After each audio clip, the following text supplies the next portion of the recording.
Hello दोस्तों, नमस्कार। मैं अंकित शर्मा स्वागत करता हूं आपके अपने YouTube channel Clara classes one day examination में। तो कैसे हैं आप सब लोग? आशा करता हूं आप सब लोग अच्छे होंगे, सुरक्षित होंगे और अपने घर पर रहकर अपनी पढ़ाई को अच्छे से कर रहे होंगे। देखिए, लास्ट क्लास में हम बात कर रहे थे फिजिक्स की। तो हमने राशियों के बारे में देखा था कि हमारी भौतिक राशियाँ कितने प्रकार की होती हैं, जिसमें हमने मूल राशियाँ, पूरक राशियाँ और व्युत्पन्न राशियाँ तीन हमने प्रकार पढ़े थे भौतिक राशियों के।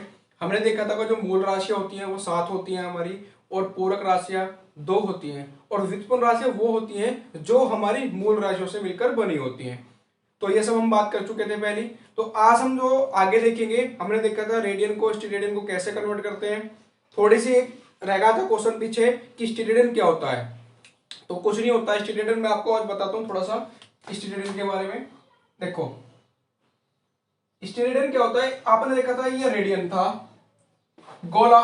गोला 2D की अगर फॉर्म में हो, 2D की फॉर्म में, तो वो हमारा रेडियन कहलाएगा। अगर स्टेरेडियन की बात करें, आप ऐसे समझो, जो 2D इमेज होती है या कोई गोला हो तो, या फिर कोई और हो, तो उसमें तो परिधि होगी उसकी या परिमाप होगा। लेकिन अगर हम बात करें स्टेरेडियन के, तो स्टेरेडियन में क्या होता है, उसका क्षेत्रफल होता है। और क्षेत्रफल मतलब आर स्क्वायर आएगा, आर स्क्वायर आ जाएगा।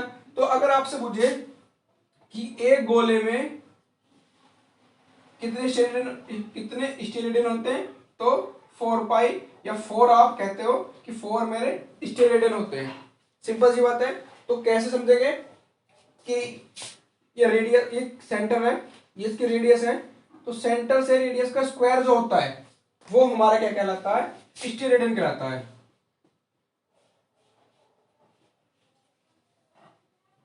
तो ये सब हमने बातें कर चुके थे। तो अब जो देखेंगे हम अपना, वो आगे देखेंगे। सबसे पहले पढ़ेंगे हम व्युत्पन्न राशि। व्युत्पन्न राशि क्या होती है, और फिर उनके प्रकार पढ़ेंगे।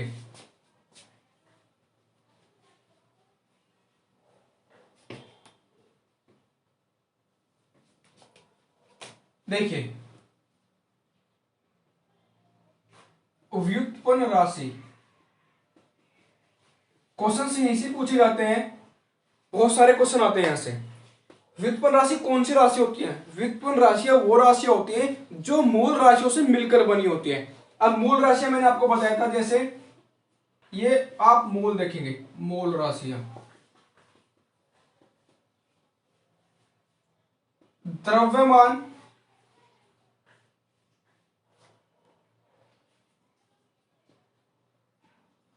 लंबाई, समय, ताप, ज्योति, तीव्रता, इस तरह हमारी 7 राशियां होती हैं। तो ये जो राशियां हैं, इनसे मिलकर ही क्या बनी होती है, मेरी व्युत्पन्न राशियां बनी होती हैं। जैसे चाल, चाल का जिक्र कहीं पे नहीं है। चाल क्या है हमारी? चाल क्या होती है? एक निश्चित समय में चली गई दूरी, एक निश्चित समय में चली गई दूरी। चाल बराबर दूरी बटे समय। देखिए, अगर कहीं पे समय आ जाए और वो भाग में हो समय, अगर समय से किसी चीज को भाग दिया जाए तो वो हमारी क्या कहलाती है? दर कहलाती है। ये हमारा भाग जा रहा है समय से, तो दूरी है। तो एक निश्चित समय में चली गई दूरी को क्या कहते हैं? चाल कहते हैं। तो चाल कैसी राशि है? क्या मूल राशि है? नहीं। पूरक राशि भी नहीं है। तो फिर ये कैसी राशि है? फिर ये हमारी व्युत्पन्न राशि है। और व्युत्पन्न राशि मैंने आपको बताया कि इन्हीं से मिलकर बनी होती है। तो चाल क्या? देखो, दूरी, दूरी को क्या लंबाई में मेजर करते हैं? बिल्कुल। तो चाल बराबर लंबाई अपॉन, ये एक लंबाई आ गई, और नीचे क्या आगा? समय। तो ये दोनों, ये भी मूल राशि, ये भी मूल राशि। तो जो चाल बनी है मेरी, वो दोनों मूल राशियों से मिलकर बनी है। देखो, चाल बराबर दूरी बटे समय। अब देखो, और जैसे कार्य,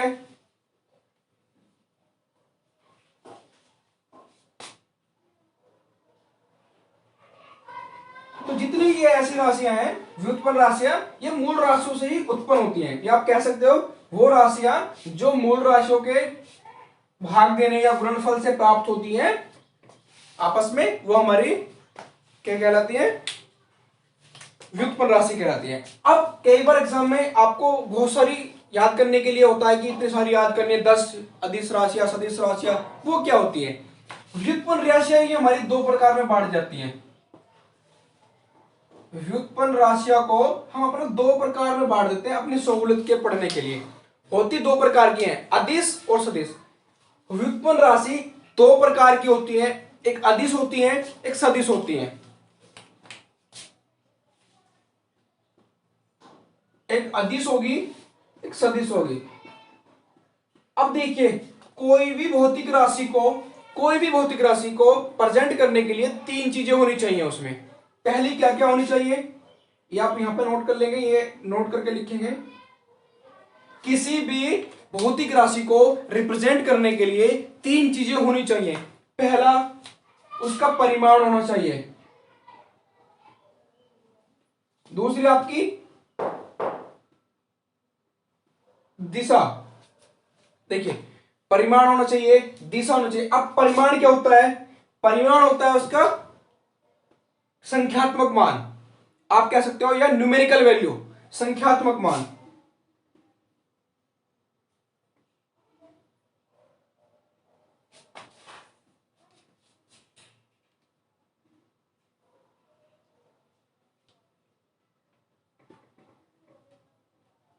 संख्यात्मक मान। दिशा, डायरेक्शन, वो किस दिशा में है। और तीसरा उसको होना चाहिए मात्रक। जैसे आप देखेंगे कि आपने कोई कार्य किया या चाल चली, चाल चलने के लिए आप कहोगे 10 किलोमीटर उत्तर की तरफ या दक्षिण की तरफ। तो उत्तर दक्षिण क्या होगी, उसकी दिशा होगी। किलोमीटर क्या होगी, उसकी मात्रक होगा, क्योंकि जब हम लंबाई को मीटर, किलोमीटर या इसमें मेजर करते हैं। और जो 10 है ये इसका परिमाण है, या आप कह सकते हो संख्यात्मक मान, न्यूमेरिकल वैल्यू है। अब आप देखो कि मेरी तीनों चीजें इसके अंतर्गत आ गई। तो किसी भी भौतिक राशि को, किसी भी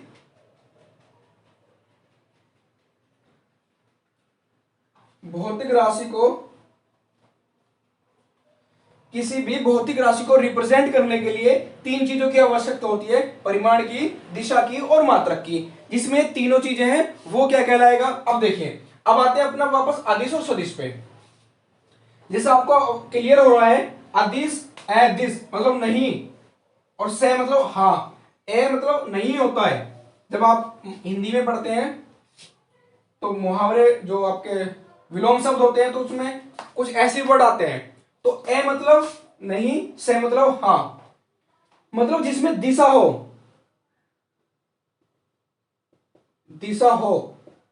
वो क्या कहलाएगी? हमारी सदिश कहलाएगी। और जिसमें दिशा नहीं हो वो क्या कहलाएगी? हमारी अदिश कहलाएगी। जब इसमें दिशा प्रेजेंट नहीं है तो क्या क्या मिलेगा इसमें मिलेगा आपको परिमाण मिलेगा और मात्रक मिलेगा। इसमें परिमाण मिलेगा, मात्रक मिलेगा और दिशा भी मिलेगी। तो आपसे अगर पूछे कि अदिश राशि में क्या नहीं प्राप्त होता, अदिश राशि में आपका दिशा प्राप्त नहीं होता। सदिश राशि में दिशा भी मिलेगी, मात्रक भी मिलेगा और आपको परिमाण भी मिलेगा। परिमाण क्या होता है आपका? मैंने आपको बताया संख्यात्मक मान। अब इनको याद करने के लिए क्या है, देखिए, एक तो आपको होता है कि आप ट्रिक से कोई भी ट्रिक उठा ले वो याद कर ले। दूसरा वो होता है कि इनका बेसिक भी आपको समझ में आ जाए कि ये बनती कैसे है। कुछ तो आप याद कर लेंगे, लेकिन सभी को, इतनी सारी को याद कैसे करा जाएगा, उनका जो बेसिक कंसेप्ट है वो अगर आपको पता लग जाएगा तो आराम से आप कर ले जाओगे। एग्जाम में आपको ये नहीं है कि आप 4 ट्रिक याद करके जाएंगे, 6 ट्रिक याद करके जाएंगे, फिर तो ट्रिक की अदिश राशि और सदिश राशि याद करने में इतना दिन लग जाएगा। ठीक है, तो चलिए पहले इनकी जो ट्रिक्स हैं वो भी मैं आपको बता दूं, क्योंकि कुछ स्टूडेंट को क्या चाहिए होता है कि ट्रिक चाहिए होती है और किसी को बेसिक से भी पढ़ना होता है, ट्रिक दोनों चाहिए होती है। तो दोनों चीजें मैं आपको बताता हूं। सबसे पहले बात कर लेते हैं अदिश राशियों की।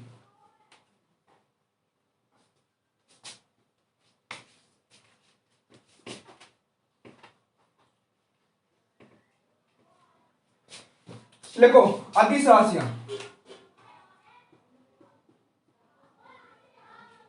अदिश राशियां। इसकी ट्रिक देखेंगे। उस आर्द्रता को चाबी दो। उस आर्द्रता को चाबी दो। देखो, उसे उ से आ दे ते के चे बे दे। दे पे दाब, वी पे विद्युत धारा याद करेंगे। चाल, कार्य, ताप,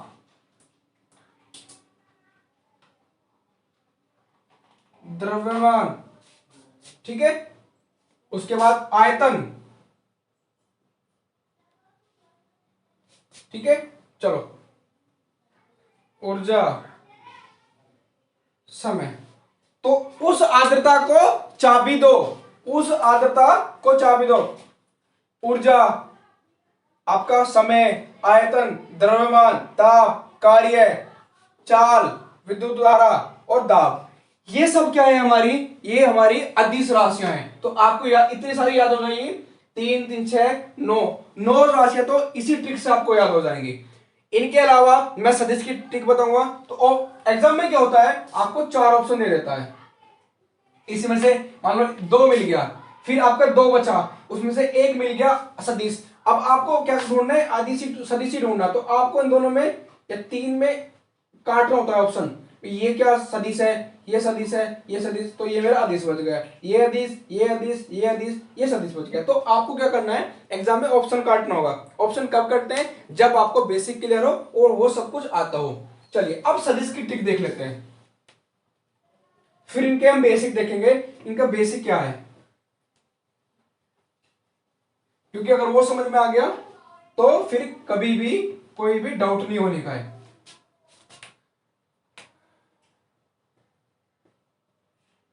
सदिश की ट्रिक है आपकी, आ वे ताओ घर चले।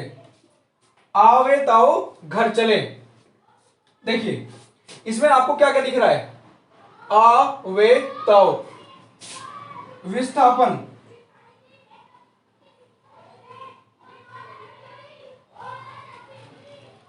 उष्मा, घनत्व, इससे वेग आप ले लीजिए, आवेग, आवेग, वेग। ठीक है, और आपका ये देखो, ठीक है, आवेग, वेग, उष्मा, घनत्व। अगर आपसे पूछे भार कैसी राशि है, भार भी सदिश राशि है। विस्थापन, मैं आपको साबित समझाऊंगा। ये विस्थापन कैसी राशि है? सदिश राशि है। आवेग, वेग, एक संवेग। इनको ऐसे याद करिए, तीनों को रिलेट करके पढ़िए। आवेग, वेग, आवेग, संवेग, वेग, आवेग, संवेग, उसके बाद उष्मा, घनत्व, भार, विस्थापन, ये सब कैसी है? ये मेरी सदिश राशियां हैं। तो ये मेरे अदिश और सदिश राशियों की ट्रिक ही। उसके बाद हम देखेंगे अब कि इसका बेसिक क्या है, इसके पीछे लॉजिक क्या है कि अदिश राशियां कैसे बनती हैं और सदिश राशियां कैसे बनती हैं। क्योंकि अगर वो समझ में आएगा तो फिर आपको ट्रिक जरूर याद करने की जरूरत नहीं है। तो इसको नोट कर लो ट्रिक को, फिर मैं आपको वो समझाता हूं।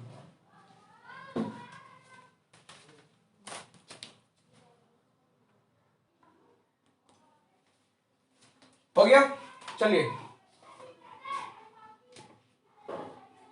अच्छा, अगर आपसे पूछे, देख इसमें एक नाम और लिख लेना है, ये यहां पे तरुण भी कर लो। तरुण भी आपका क्या होता है? सदिश राशि होती है। अब इसका हम बेसिक समझेंगे।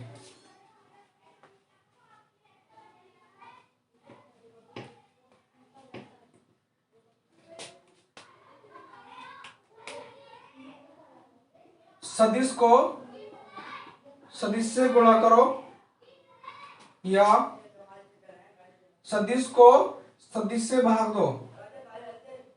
सदिश को सदिश से गुणा करो या सदिश को सदिश से भाग दो। तो कैसी राशि आती है? हमेशा हमेशा अदिश राशि आएगी।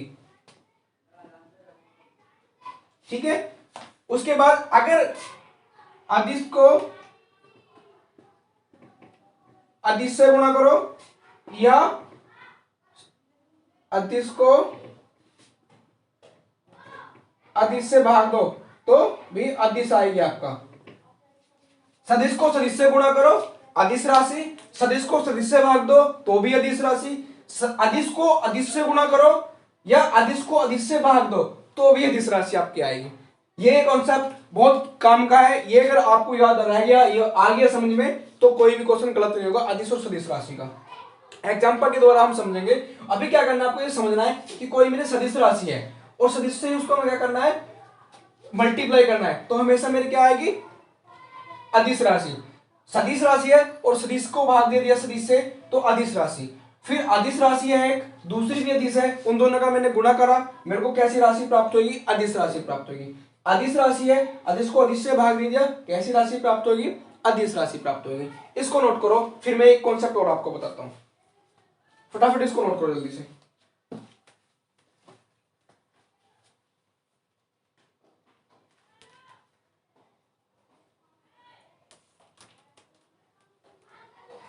अगर इसमें हम चेंज कर दें, मैंने क्या कहा, इसमें अगर हम चेंज कर दें, ये दोनों सेम आ रहे हैं। अगर मैंने कहा क्या कहा कि सदिश को अदिश से मल्टीप्लाई कर दें, सदिश को अदिश से मल्टीप्लाई कर दें तो मेरा सदिश राशि प्राप्त होगी, सदिश राशि प्राप्त होगी। अगर सदिश को अदिश से गुणा कर दूं तो मेरा सदिश राशि प्राप्त होगी, या मैं सदिश को अदिश से गुणा भाग दूं, या मैं क्या करूं, अदिश को सदिश से, तो मेरा सदिश राशि प्राप्त होगी।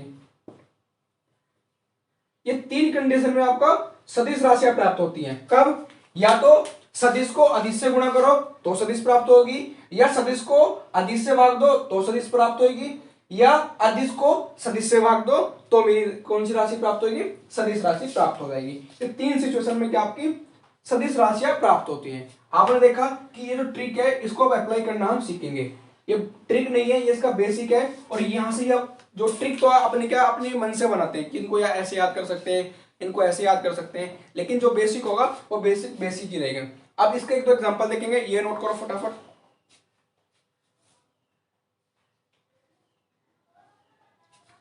हाँ जी, देखो कार्य कैसी राशि है, कार्य आपको निकालना है। कार्य क्या होता है, बल गुणा विस्थापन, F into D, W equal to F into D. विस्थापन कैसी राशि है, ये कैसी राशि है, सदिश, ये सदिश, तो कैसी राशि आ जाएगी, अदिश। सदिश गुणा सदिश कैसी राशि आ जाएगी, अदिश राशि आ जाएगी। ठीक है, तो कार्य इक्वल टू बल गुणा विस्थापन, सदिश गुणा सदिश। बल कैसी राशि है, सदिश है। अच्छा, अगर आपसे उष्मा राशि पूछ जाए तो उष्मा मेरी अदिश राशि है, वो भी आप नोट करके लिख लेना है। अच्छा, एक पॉइंट और आपको, कई बार चाल और वेग, चाल और वेग, इन दोनों में अंतर पूछ लेता है कि इन दोनों में अंतर क्या है, ये सदिश राशि है या अदिश राशि है। एक सदिश है एक अदिश है, ये अदिश ये सदिश। चाल बराबर दूरी बटे समय, मैंने आपको बताया। देखिए, चाल बराबर दूरी बटे समय मैंने पहले आपको बताया था, उससे आप निकाल सकते हैं इसका जो आपका अदिश हो गया सदिश होगा। तो अब ये आपको निकाल के बताना है, कमेंट बॉक्स में लिख के बताना है कि चाल और वेग कौन सी अदिश है और कौन सी सदिश है। ठीक है, मैं आपको बता दूं, धारा और धारा घनत्व, देखिए धारा घनत्व कैसी है, सदिश राशि है, और धारा अदिश राशि है। धारा और धारा घनत्व एग्जाम में जो ना इसी तरह के क्वेश्चन जो पूछे जाते हैं। चाल वेग पूछ लिया, चाल कैसी राशि है, अगर वेग अदिश राशि है या चाल सदिश राशि है, तो इस तरह से प्रश्न पूछ लिया जाता है। धारा घनत्व सदिश, धारा घनत्व एक सदिश राशि है, तो घनत्व कैसी राशि है, तो आप सोचेंगे कि सदिश है जब धारा घनत्व, तो ये भी सदिश होगी, लेकिन अदिश राशि है धारा और सदिश है आपका धारा घनत्व।